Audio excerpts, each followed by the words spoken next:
waktu yang lalu ketika ada bencana ya cuaca ekstrim di Bau-Bau dan Buton Selatan itu terkena dampak. Dan beberapa hari kemudian kita meninjau lokasinya bersama Bang Fajar, langsung ditindaklanjuti. Nah ini beberapa hari kemudian saya pas ke Batauga, kok jalannya sudah bisa digunakan, berarti pembenahannya sudah langsung ditindaklanjuti pada saat itu. Dan kebetulan ini beliau hadir di Bau-Bau lagi, kita coba cek. Walaupun ini suasana hujan, kita ingin pastikan. Dulu kan karena jalur transportasi ini terputus sehingga masyarakat juga kesulitan pada saat itu memanfaatkan jalurnya. Sekarang sudah bisa dilewati kendaraan roda 4 juga, ya. Jadi nanti bisa disaksikan kerusakan-kerusakan yang pernah kami tayangkan juga ini di belakang ini. Nanti kami perlihatkan kembali kondisi saat itu, saat pasca kejadian. Dan hari ini kita akan lihat kondisi terakhirnya saat ini. Ya, kebetulan ada Pak Fajar. Jadi sekarang kita kunjungi ya, karena kemarin setelah dikomunikasikan tampaknya sudah ada tindak lanjut. Ya, kita ke Batauga ini. Ya, saat ini kita menuju ke Batauga, ke Kelurahan Lakambau. Dulu yang jalanan sepanjang 150 meter itu terkena dampak dampak akibat cuaca ekstrim beberapa saat yang lalu, dan sekarang sudah selesai dibenahi oleh pemerintah Provinsi Sulawesi Tenggara melalui BTT ya. Jadi sekarang kita akan mengecek langsung seperti apa kondisi terakhirnya. Ya. Selama waktu itu kan sudah langsung dikomunikasikan dengan termasuk Pak Gubernur pada saat itu langsung ditemui. Ya, jadi waktu kami berkunjung itu hari setelah kita kunjungan lapangan, lalu ada rapat bersama dengan pemerintah Kabupaten Buton Selatan.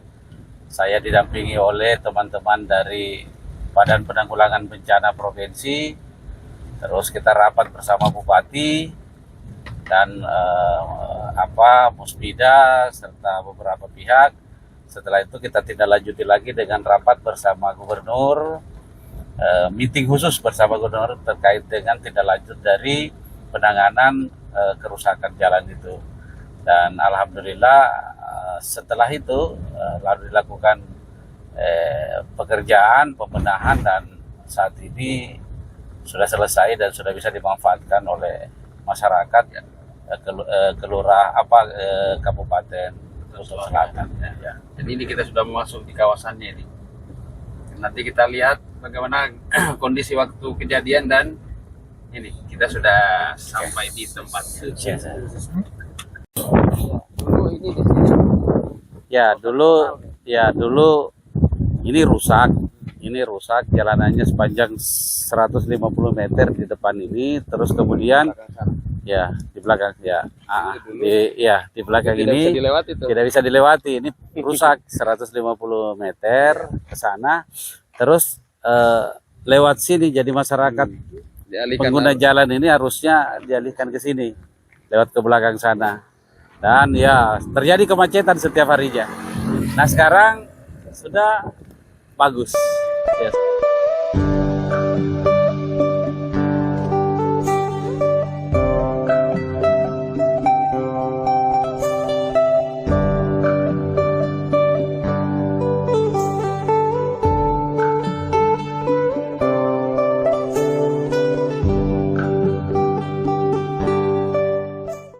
Halo guys, jumpa lagi dalam program Koin Lanjutan.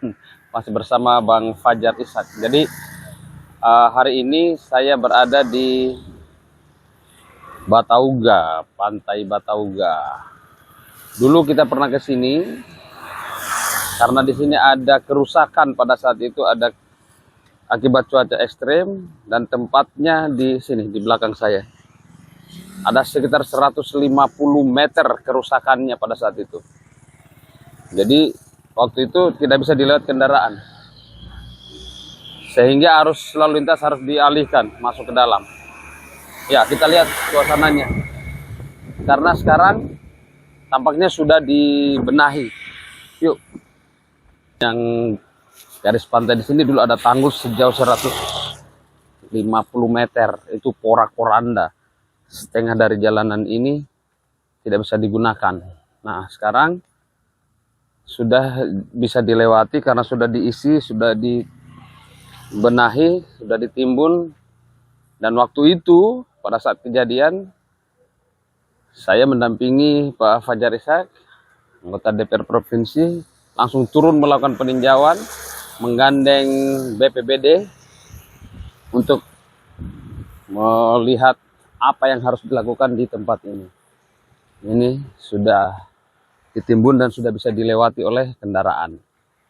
Ya, hari ini saya kembali bersama beliau, kebetulan datang untuk melihat sudah sejauh mana penanganan yang ada di pantai di Kecamatan Batauga ini.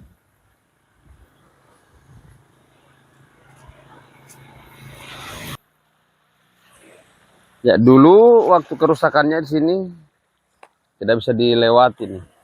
Termasuk jalanannya di setengah itu roboh. Ya, ini sekarang sudah ditimbun. Dan sini yang paling parah pada saat itu. Sini paling parah karena setengah jalanan ini jadi ya, ini setengah jalanan ini rusak pada saat itu, tidak bisa dilewati oleh kendaraan. Oke. Ya, mudah-mudahan setelah ini ada penanganan tambahan karena ini juga masih butuh penanganan untuk lebih memperkokoh. Tapi yang paling penting adalah akses jalan ini sudah bisa dilewati dan sudah bisa dimanfaatkan. Saat ini kita berada di titik kerusakan pada saat itu dan pernah kita kunjungi ya, pernah kita tinjau saat itu. Dan ini tampaknya sudah bisa dilewati karena waktu itu 150 meter tidak bisa dilewati nih. Karena memang kerusakannya cukup parah. Sekarang ini sudah bisa dilewati nih. Mungkin kita dengar ceritanya dari Bang Fajar. Ya.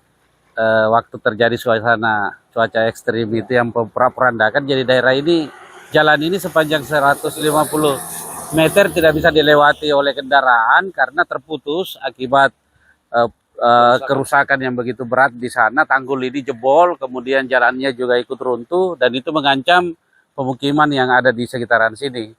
Nah, setelah saat ini sudah selesai dan prosesnya dulu kami melakukan rapat. Setelah kami melakukan peninjauan bersama BPBD Provinsi, kami melakukan rapat bersama pemerintah pemerintah Kabupaten Buton Selatan, lalu dengan Gubernur. Setelah itu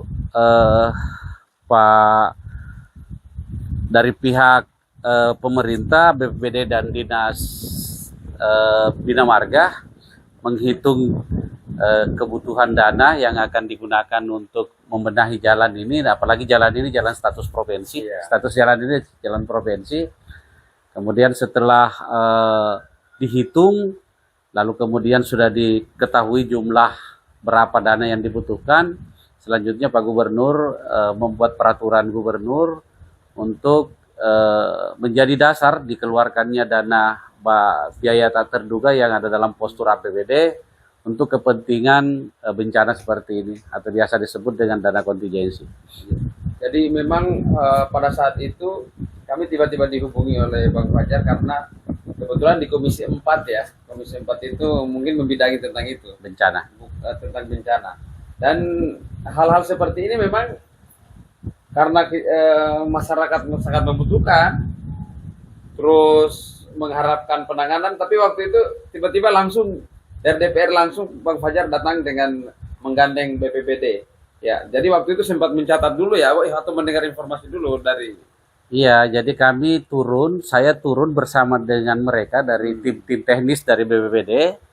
Langsung kita melakukan pencatatan, menginventarisir kerusakan, lalu kemudian setelah itu kita mengambil gambar sebagai apa bukti bahwa ini memang adalah betul-betul harus terjadi kerusakan yang begitu parah dan betul harus ditangani secara sesegera mungkin.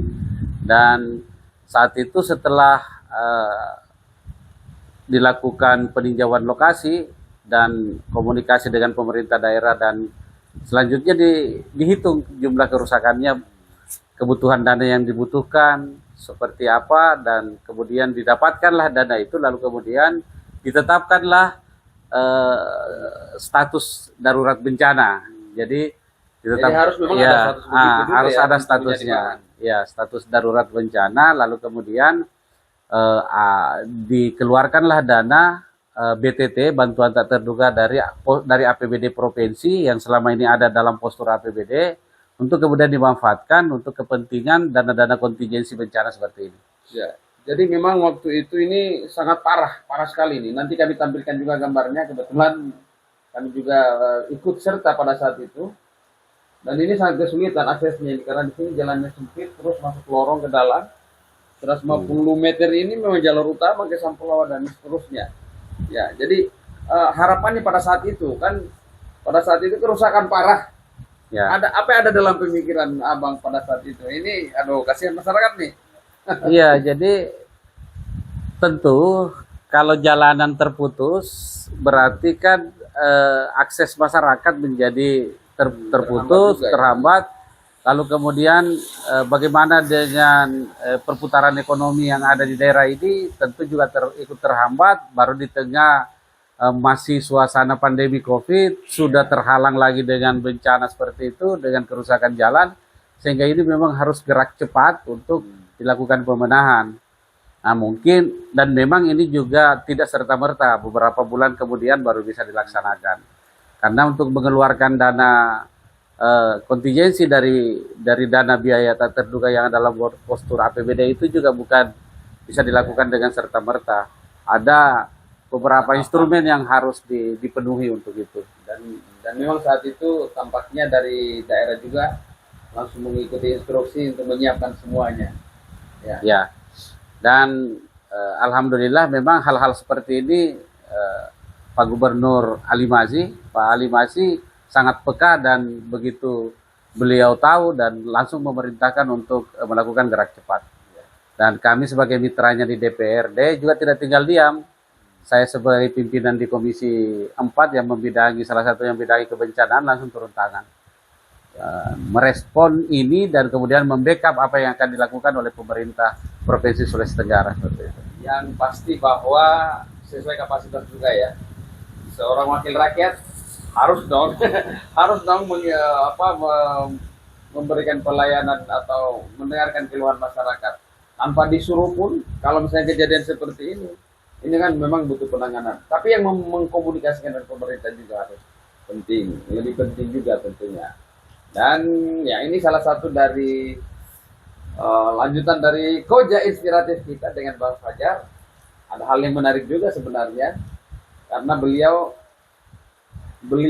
ini dulu kita sebagai wartawan pasti sudah tahu semua keadaan di sekitar kita, sehingga tampaknya jadi ketika menjadi anggota DPR ya kita ini kan sudah biasa susah.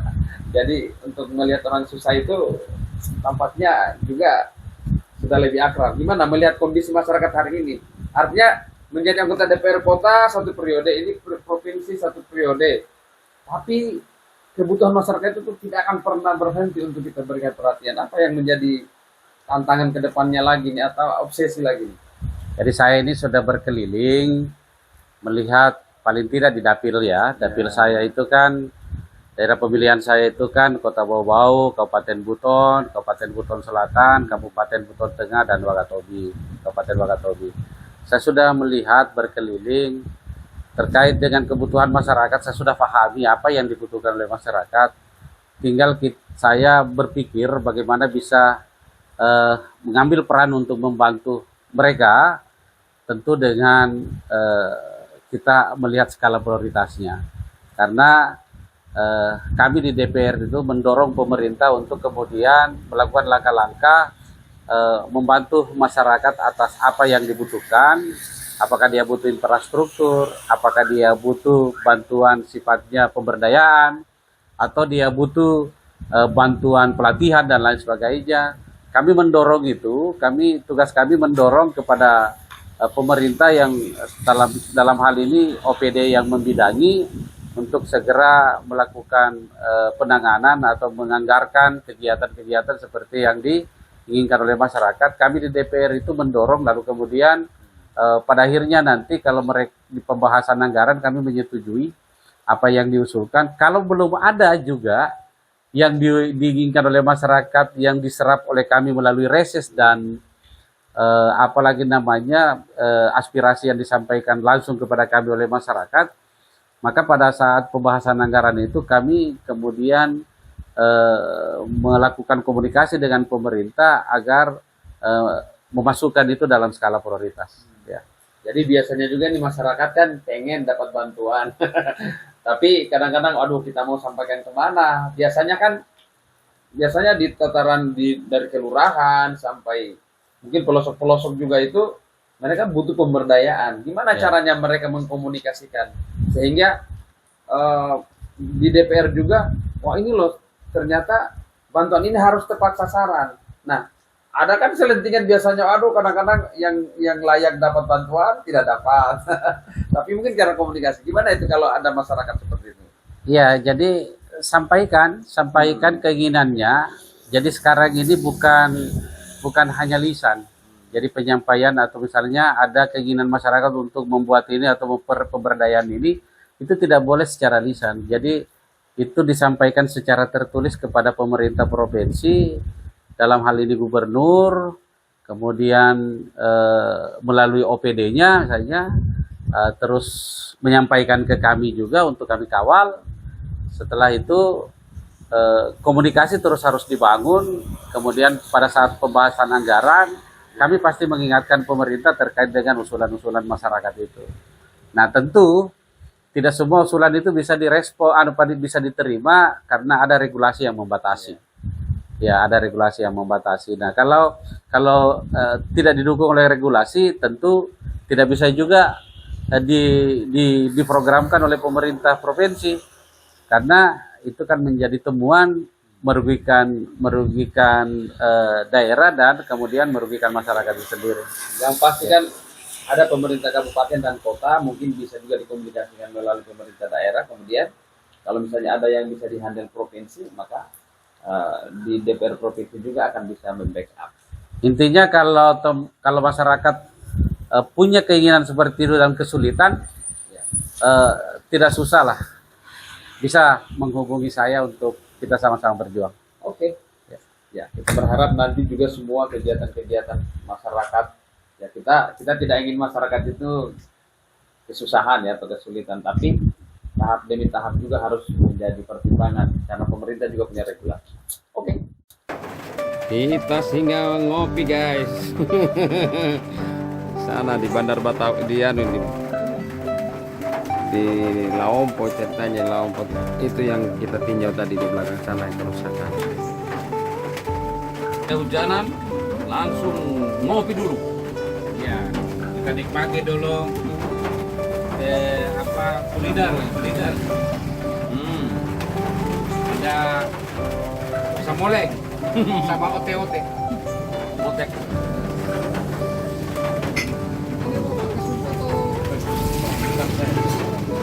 Yang manis.